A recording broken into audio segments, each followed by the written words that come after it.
Nagtuturuan pa rin ang Kamara at Senado sa bagal ng usad ng impeachment ng pangalawang Pangulo. Ang mga tirada ng tagapagsalita ng Senate Impeachment Court sa agenda report ni Hannah T. First time that I have seen litigants question the court.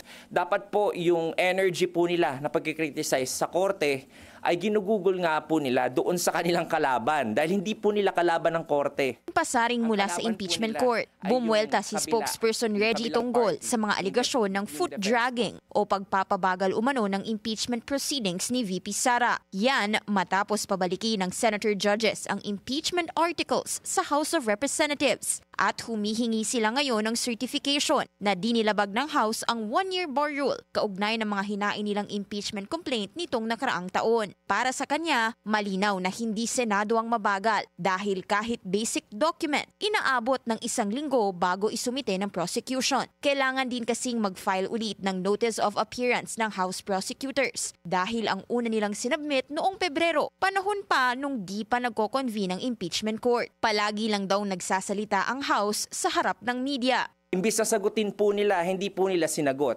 Dinivert po nila yung attention at sinabi na wala namang epekto o wala namang ganong mabigat na prejudice na mangyayari kung hindi nila i-receive. So it seems na hindi po yung impeachment court yung unprepared. Ang impeachment court nakagawa na raw ng maraming steps in just 1 week, kabilang ang pag-issue ng summons kay VP Sara.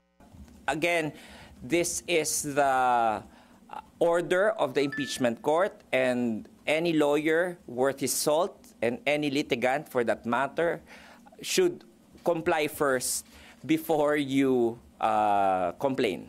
Sa ngayon, wala pa raw balak gamitin ng korte ang kapangyarihan nitong mag-contempt at hihintayin pa rin nila ang Kamara para makapag-comply. Pagdating sa kampo ni VP Sara, una nang sinabi ni Tonggol na inaasahan niya ang paghahain ng motion to dismiss ng bise. Nag-file ng appearance ad cotellam ang 16-man defense team ni Duterte. Sabi ni Tonggol, may high chance na ang next step nila ipabasura ang mga reklamo dahil ang ibig sabihin ng appearance na iyon, di pa nila kinikilala ang jurisdiction ng Senate Impeachment Court. Kaugnayan ang nakabimbing petisyon sa Korte Suprema tungkol sa impeachment na hanggang ngayon wala pang desisyon ng High Court. Matatanda ang mismong si VP Sara ang naghain ng petisyon para i-nullify ang impeachment complaint. Sabi ni Tonggol, kaya nga raw mahalagang makapag-comply ang House of Representatives sa hiling ng Korte Suprema para matulungan silang ma-resolve ang issue tungkol sa legalidad ng reklamo. Para sa agenda, Hannah T. Billionario News Channel.